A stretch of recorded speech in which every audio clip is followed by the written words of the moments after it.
Hello, আপনারা শুনছেন SK stories by Kaushik. আজ আপনাদের জন্য আমি নিয়ে এসেছি রবীন্দ্রনাথ ঠাকুরের লেখা একটি গল্প, কঙ্কাল। তাঁর সম্বন্ধে আর নতুন করে কিছুই বলার নেই, কারণ আপনারা সবাই তাঁর সম্বন্ধে কম বেশি জানেন। গত 25শে বৈশাখ তার জন্মদিন উপলক্ষে আমাদের আজকের এই নিবেদন শুরু হচ্ছে। আজকের গল্প কঙ্কাল। আমরা 3 বাল্যসঙ্গী যে ঘরে শয়ন করিতাম, তাহার পাশের ঘরের দেওয়ালে একটি আস্ত নরকঙ্কাল ঝুলানো থাকিত। রাত্রে বাতাসে তাহার হাড়গুলা খটখট শব্দ করিয়া নড়িত। দিনের বেলায় আমাদিগকে সেই হাড় নাড়িতে হইত। আমরা তখন পণ্ডিত মহাশয়ের নিকট মেঘনাদবধ কাব্য এবং ক্যাম্বেল স্কুলের এক ছাত্রের কাছে অস্থিবিদ্যা পড়িতাম। আমাদের অভিভাবকের ইচ্ছা ছিল আমাদিগকে সহসা সর্ববিদ্যায় পারদর্শী করিয়া তুলিবেন। তাহার অভিপ্রায় কতদূর সফল হইয়াছে, যাহারা আমাদিগকে জানেন তাহাদের নিকট প্রকাশ করা বাহুল্য, এবং যাহারা জানেন না তাহাদের নিকট গোপন করাই শ্রেয়। তাহার পর বহুকাল অতীত হইয়াছে।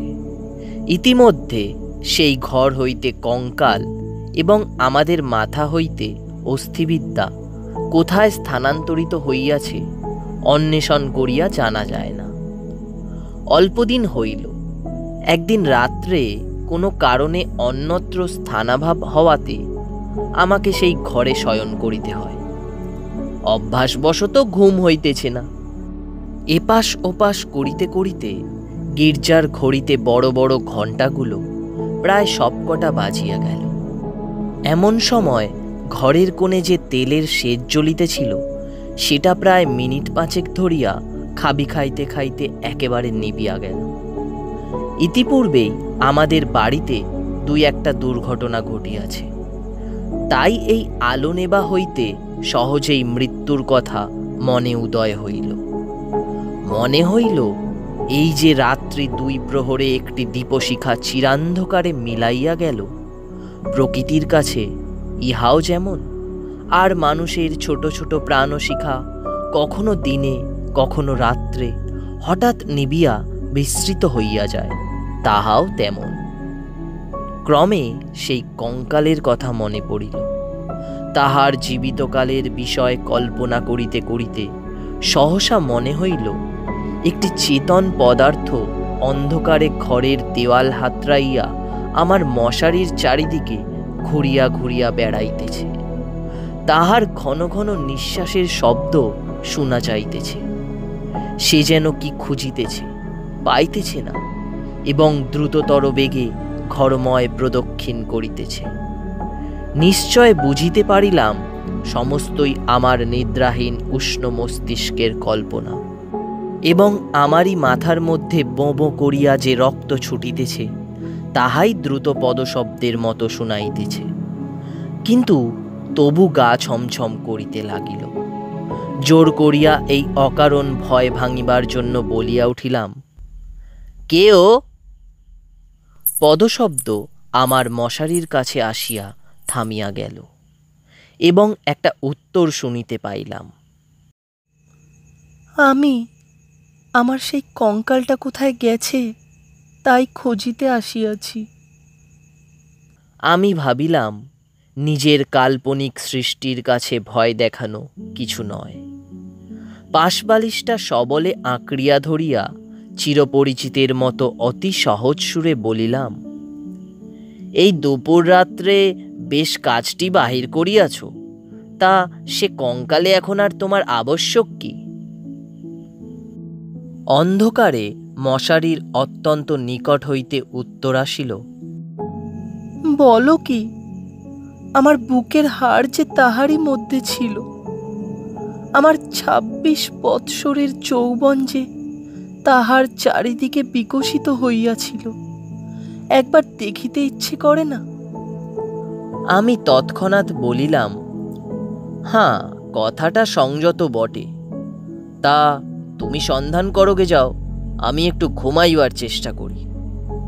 সে বলিল, তুমি একলা আছো বুঝি? তবে একটু বসি, একটু গল্প করা যাক।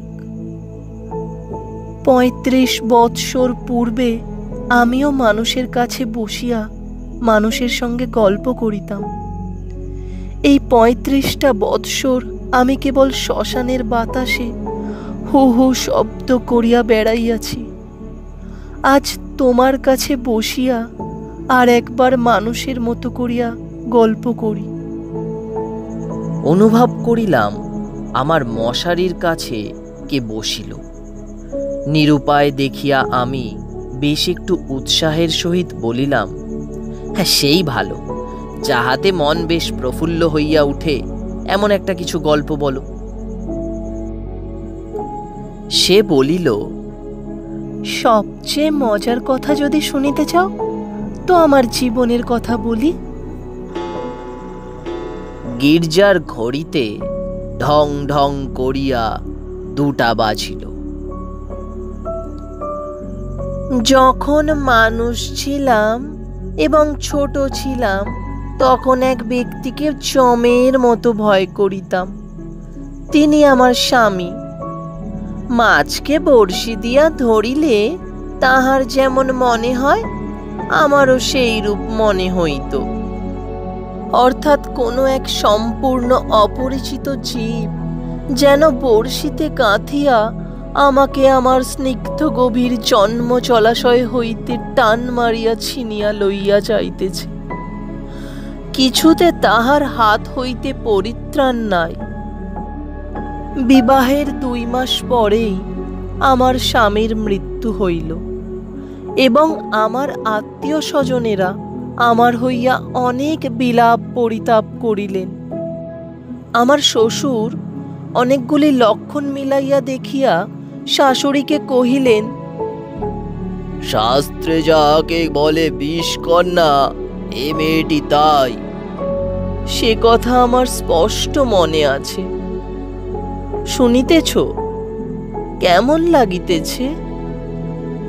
আমি বলিলাম, বেশ, গল্পের আরম্ভটি বেশ মজার। তবে শোনো। আনন্দে বাপের বাড়ি ফিরিয়া আসিলাম। ক্রমে বয়স বাড়িতে লাগিল। লোকে আমার কাছে লুকাইতে চেষ্টা করিত, কিন্তু আমি নিজে বেশ জানিতাম আমার মতো রূপসী এমন যেখানে সেখানে পাওয়া যায় না। তোমার কি মনে হয়? খুব সম্ভব, কিন্তু আমি তোমাকে কখনো দেখি নাই। দেখো নাই? কেন? আমার সেই কঙ্কাল? আমি ঠাট্টা করিতেছি।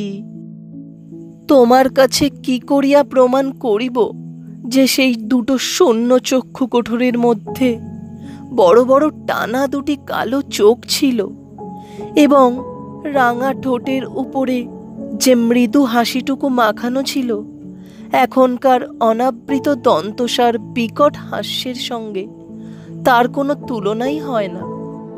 এবং সেই কয়েকখানা দীর্ঘ শুষ্ক অস্থিখণ্ডের উপর এত লালিত্য, এত লাবণ্য, যৌবনের এত কঠিন কোমল নিটোল পরিপূর্ণতা প্রতিদিন প্রস্ফুটিত হইয়া উঠিতেছিল। তোমাকে তাহা বলিতে গেলে হাসি পায় এবং রাগও ধরে। আমার সেই শরীর হইতে অস্থিবিদ্যা শেখা যাইতে পারে, তাহা তখনকার বড় বড় ডাক্তারেরাও বিশ্বাস করিত না। আমি জানি একজন ডাক্তার তাহার কোনো বিশেষ বন্ধুর কাছে আমাকে কনক চাপা বলিয়াছিলেন। তাহার অর্থ এই, পৃথিবীর আর সকল মনুষ্যই অস্থিবিদ্যা এবং শরীরতত্ত্বের দৃষ্টান্ত স্থল ছিল। কেবল আমি সৌন্দর্যরূপী ফুলের মতো ছিলাম। কনক চাপার মধ্যে কি একটা কঙ্কাল আছে?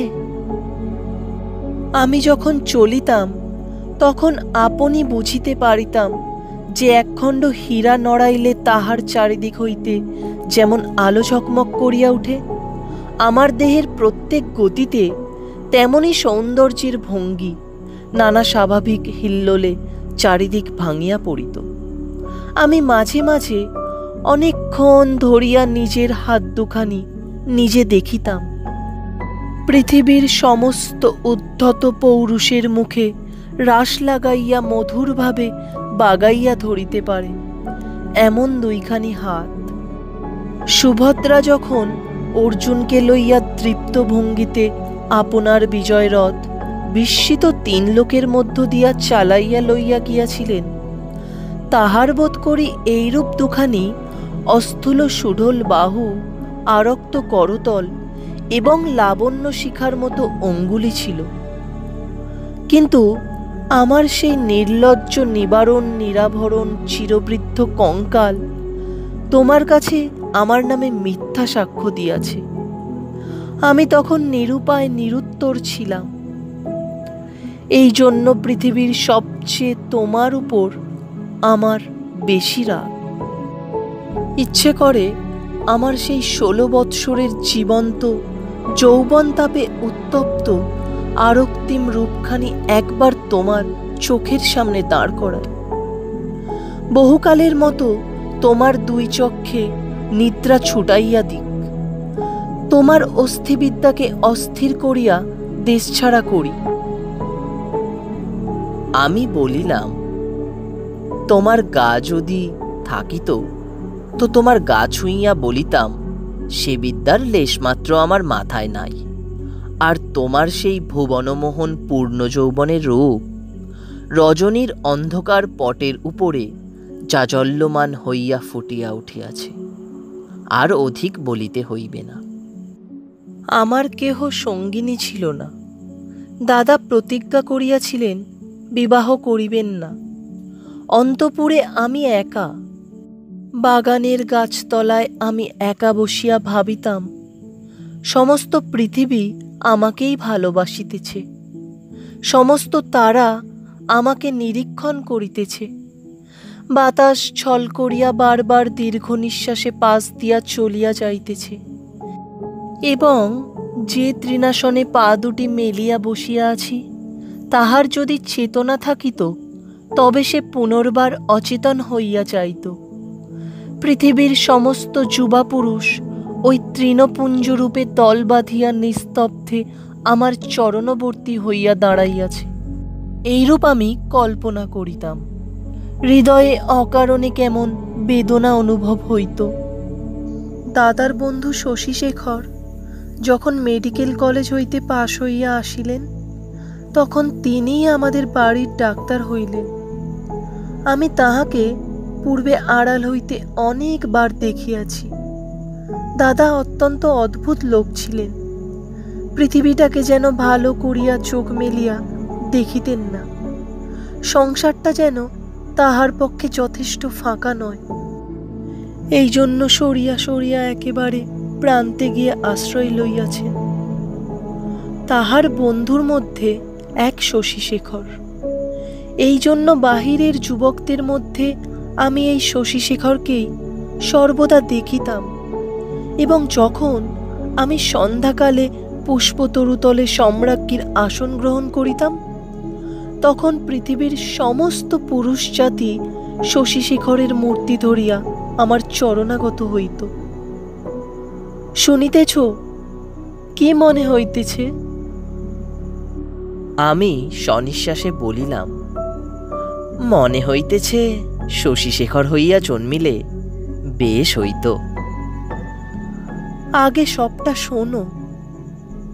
একদিন বাদলার দিনে আমার জ্বর হইয়াছে। ডাক্তার দেখিতে আসিয়াছেন। সেই প্রথম দেখা। আমি জানলার দিকে মুখ করিয়াছিলাম। সন্ধ্যার লাল আভাটা পড়িয়া রুগ্ন মুখের বিবর্ণতা যাহাতে দূর হয়। ডাক্তার যখন ঘরে ঢুকিয়াই আমার মুখের দিকে একবার চাহিলেন, তখন আমি মনে মনে ডাক্তার হইয়া কল্পনায় নিজের মুখের দিকে চাহিলাম। সেই সন্ধ্যালোকে কোমল বালিশের উপরে একটি ঈষৎ ক্লিষ্ট কুসুমপিলব মুখ, অসংযমিত চূর্ণকুন্তল ললাটের উপর আসিয়া পড়িয়াছে এবং লজ্জায় আনমিত বড় বড় চোখের পল্লব কপলের উপর ছায়া বিস্তার করিয়াছে। ডাক্তার নম্র মৃদুস্বরে দাদাকে বলিলেন, একবার হাতটা দেখিতে হইবে। আমি গাত্রাবরণের ভিতর হইতে ক্লান্ত সুগোল হাতখানি বাহির করিয়া দিলাম। একবার হাতের দিকে চাহিয়া দেখিলাম, যদি নীলবর কাঁচের চুড়ি পরিতে পারিতাম তো আরো বেশ মানাইত। রোগীর হাত লইয়া নাড়ি দেখিতে ডাক্তারের এমন ইতস্তত ইতিপূর্বে কখনো দেখি নাই। অত্যন্ত অসংলগ্নভাবে কম্পিত অঙ্গুলিতে নাড়ি দেখিলেন। তিনি আমার জ্বরের উত্তাপ বুঝিলেন। আমিও তাহার অন্তরের নাড়ি কিরূপ চলিতেছে কতকটা আভাস পাইলাম। বিশ্বাস হইতেছে না? আমি বলিলাম, অবিশ্বাসের কোনো কারণ দেখিতেছি না। মানুষের নাড়ি সকল অবস্থায় সমান চলে না। কালক্রমে আরও ২-৪বার রোগ ও আরোগ্য হইবার পর দেখিলাম, আমার সেই সন্ধ্যাকালের মানস সভায় পৃথিবীর কোটি কোটি পুরুষ সংখ্যা অত্যন্ত হ্রাস হইয়া ক্রমে একটিতে আসিয়া ঠেকিল। আমার পৃথিবী প্রায় জনশূন্য হইয়া আসিল। জগতে কেবল একটি ডাক্তার এবং একটি রোগী অবশিষ্ট রহিল। আমি গোপনে সন্ধ্যাবেলায় একটি বাসন্তী রঙের কাপড় পরিতাম। ভালো করিয়া খোঁপা বাঁধিয়া মাথায় একগাছি বেল ফুলের মালা জড়াইতাম। একটি আয়না হাতে লইয়া বাগানে গিয়ে বসিতাম। কেন, আপনাকে দেখিয়া কি আর পরিতৃপ্তি হয় না? বাস্তবিকই হয় না। কেননা আমি তো আপনি আপনাকে দেখিতাম না। আমি তখন একলা বসিয়া ২ জন হইতাম। তখন আমি ডাক্তার হইয়া আপনাকে দেখিতাম, মুগ্ধ হইতাম এবং ভালোবাসিতাম এবং আদর করিতাম। অথচ প্রাণের ভিতরে একটা দীর্ঘ নিঃশ্বাস সন্ধ্যা বাতাসের মতো হু হু করিয়া উঠিত। সেই হইতে আমি আর একটা ছিলাম না। যখন চলিতাম নত নেত্রে চাহিয়া দেখিতাম পায়ের অঙ্গুলিগুলি পৃথিবীর উপরে কেমন করিয়া পড়িতেছে এবং ভাবিতাম, এই পদক্ষেপ আমাদের নতুন পরীক্ষোত্তীর্ণ ডাক্তারের কেমন লাগে। মধ্যাহ্নে জানালার বাহিরে ঝাঁঝা করিত। কোথাও সারা শব্দ নাই।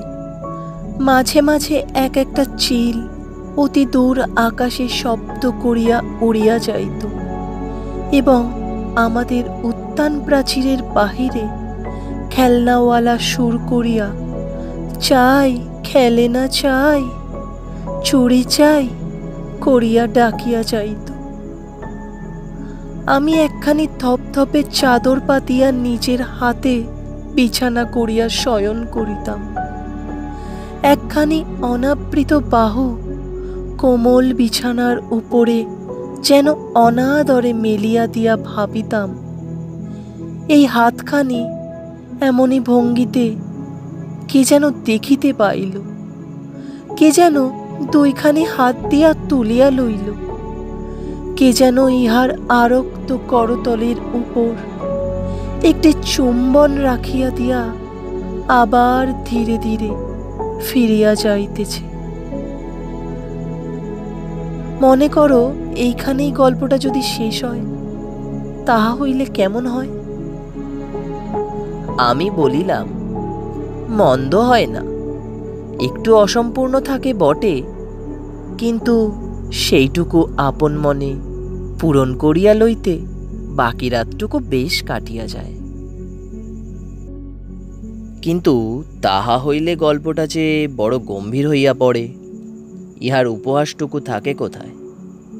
ইহার ভিতরকার কঙ্কালটা তাহার সমস্ত দাঁত কটি মেলিয়া দেখা দেয় কই। তারপরে শোনো, একটুখানি পসার হতেই আমাদের বাড়ির একতলায় ডাক্তার তাহার ডাক্তারখানা খুলিলেন। তখন আমি তাহাকে মাঝে মাঝে হাসিতে হাসিতে ঔষধের কথা, বিষের কথা, কি করিলে মানুষ সহজে মরে, এই সকল কথা জিজ্ঞাসা করিতাম। ডাক্তারের কথায় ডাক্তারের মুখ খুলিয়া যাইত। শুনিয়া শুনিয়া মৃত্যু যেন পরিচিত ঘরের লোকের মতো হইয়া গেল। ভালোবাসা এবং মরণ কেবল এই দুটোকেই পৃথিবীময় দেখিলাম। আমার গল্প প্রায় শেষ হইয়া আসিয়াছে, আর বড় বাকি নাই। আমি মৃদুস্বরে বলিলাম, রাত্রিও প্রায় শেষ হইয়া আসিল। কিছুদিন হইতে দেখিলাম ডাক্তারবাবু বড় অন্যমনস্ক এবং আমার কাছে যেন ভারী অপ্রতিভ।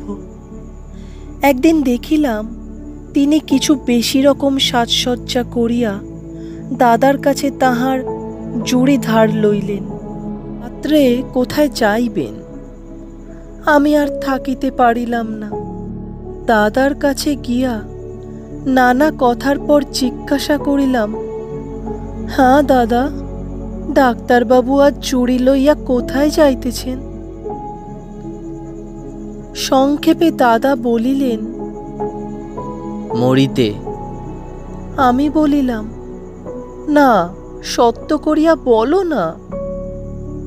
তিনি পূর্বাপেক্ষা কিঞ্চিৎ খোলসা করিয়া বলিলেন, বিবাহ করিতে। আমি বলিলাম, সত্য নাকি? বলিয়া অনেক হাসিতে লাগিলাম। অল্পে অল্পে শুনিলাম এই বিবাহে ডাক্তার 12,000 টাকা পাইবেন। কিন্তু আমার কাছে এই সংবাদ গোপন করিয়া আমাকে অপমান করিবার তাৎপর্য কি? আমি কি তাহার পায়ে ধরিয়া বলিয়াছিলাম যে এমন কাজ করিলে আমি বুক ফাটিয়া মরিব? পুরুষদের বিশ্বাস করিবার জো নাই। পৃথিবীতে আমি একটিমাত্র পুরুষ দেখিয়াছি এবং এক মুহূর্তে সমস্ত জ্ঞান লাভ করিয়াছি। ডাক্তার রোগী দেখিয়া সন্ধ্যার পূর্বে ঘরে আসিলে আমি প্রচুর পরিমাণে হাসিতে হাসিতে বলিলাম, কি ডাক্তার মহাশয়, আজ নাকি আপনার বিবাহ? আমার প্রফুল্লতা দেখিয়া ডাক্তার যে কেবল অপ্রতিভ হইলেন তাহা নহে, ভারী বিমর্ষ হইয়া গেলেন।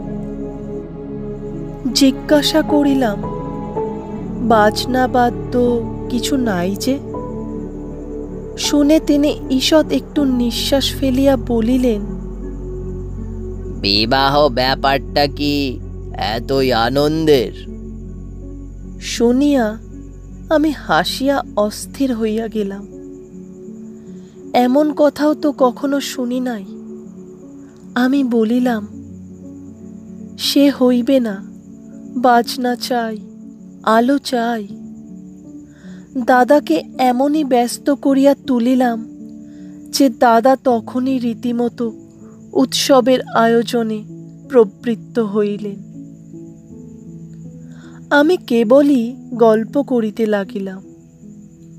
বধূ ঘরে আসিলে কি হইবে, কি করিব? জিজ্ঞাসা করিলাম, আচ্ছা ডাক্তার মহাশয়, তখনও কি আপনি রোগীর নাড়ি টিপিয়া বেড়াইবেন?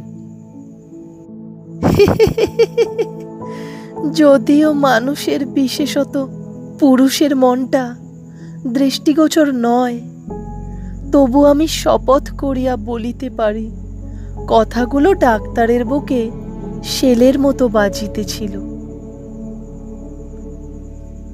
অনেক রাত্রে লগ্ন। সন্ধেবেলায় ডাক্তার ছাতের উপর বসিয়া দাদার সহিত দু এক পাত্র মদ খাইতেছিলেন। দুজনেরই ওই অভ্যাসটুকু ছিল। ক্রমে আকাশে চাঁদ উঠিল। আমি হাসিতে হাসিতে আসিয়া বলিলাম, ডাক্তার মশাই, ভুলে গেলেন নাকি যাত্রার যে সময় হইয়াছে? এইখানে একটা সামান্য কথা বলা আবশ্যক। ইতিমধ্যে আমি গোপনে ডাক্তারখানায় গিয়া খানিকটা গুঁড়া সংগ্রহ করিয়া আনিয়াছিলাম এবং সেই গুঁড়া কিয়দংশ সুবিধা মতো অলক্ষিতে ডাক্তারের গ্লাসে মিশাইয়া দিয়াছিলাম। কোন গুঁড়া খাইলে মানুষ মরে ডাক্তারের কাছে শিখিয়াছিলাম। ডাক্তার এক চুমুকে গ্লাসটি শেষ করিয়া কিঞ্চিত আর্দ্র গদগদ কণ্ঠে আমার মুখের দিকে মর্মান্তিক দৃষ্টিপাত করিয়া বলিলেন, তবে চলিলাম। বাঁশি বাজিতে লাগিল। আমি একটি বারাণসীর শাড়ি পরিলাম। যতগুলি গহনা সিন্ধুকে তোলা ছিল সবগুলি বাহির করিয়া পরিলাম। সিঁথিতে বড় করিয়া সিঁদুর দিলাম। আমার সেই বকুল তলায় বিছানা পাতিলাম। বড় সুন্দর রাত্রি। ফুটফুটে জ্যোৎস্না সুপ্ত জগতের ক্লান্তি হরণ করিয়া দক্ষিণে বাতাস বহিতেছে। জুঁই আর বেল ফুলের গন্ধে সমস্ত বাগান আমোদ করিয়াছে। বাঁশির শব্দ যখন ক্রমে দূরে চলিয়া গেল, জ্যোৎস্না যখন অন্ধকার হইয়া আসিতে লাগিল, এই তরুপল্লব এবং আকাশ এবং আজন্মকালের ঘরদুয়ার লইয়া পৃথিবী যখন আমার চারিদিক হইতে মায়ার মতো মিলাইয়া যাইতে লাগিল, তখন আমি নেত্র নিমলিন করিয়া হাসিলাম। ইচ্ছা ছিল যখন লোকে আসিয়া আমাকে দেখিবে তখন এই হাসিটুকু যেন রঙিন নেশার মতো আমার ঠোঁটের কাছে লাগিয়া থাকে। ইচ্ছা ছিল যখন আমার অনন্ত রাত্রির বাসর ঘরে ধীরে ধীরে প্রবেশ করিব তখন এই হাসিটুকু এখান হইতেই মুখে করিয়া লইয়া যাইব। কোথায় বাসর ঘর? আমার সে বিবাহের বেশ কোথায়? নিজের ভিতর হইতে একটা খটখট শব্দে জাগিয়া দেখিলাম আমাকে লইয়া তিনটি বালক অস্থিবিদ্যা শিখিতেছে। বুকের যেখানে সুখ দুঃখ ধুক ধুক করিত এবং যৌবনের পাপড়ি প্রতিদিন একটি একটি করিয়া প্রস্ফুটিত হইত, সেইখানে বেত্র নির্দেশ করিয়া কোন অস্থির কি নাম মাস্টার শিখাইতেছে। আর সেই যে অন্তিম হাসিটুকু ওষ্ঠের কাছে ফুটাইয়া তুলিয়াছিলাম, তাহার কোনো চিহ্ন দেখিতে পাইয়াছিলে কি? গল্পটা কেমন লাগিল? আমি বলিলাম, গল্পটি বেশ প্রফুল্লকর। এমন সময় প্রথম কাক ডাকিল। জিজ্ঞাসা করিলাম, এখনো আছো কি? কোনো উত্তর পাইলাম না। ঘরের মধ্যে ভোরের আলো প্রবেশ করিল। শেষ হলো আজকের গল্প কঙ্কাল। গল্প পাঠে এবং সবকটি চরিত্রে আমি কৌশিক। গল্পটি ভালো লেগে থাকলে লাইক এবং কমেন্ট করে চ্যানেলটি সাবস্ক্রাইব করে দেবেন। শুভরাত্রি, ভালো থাকবেন।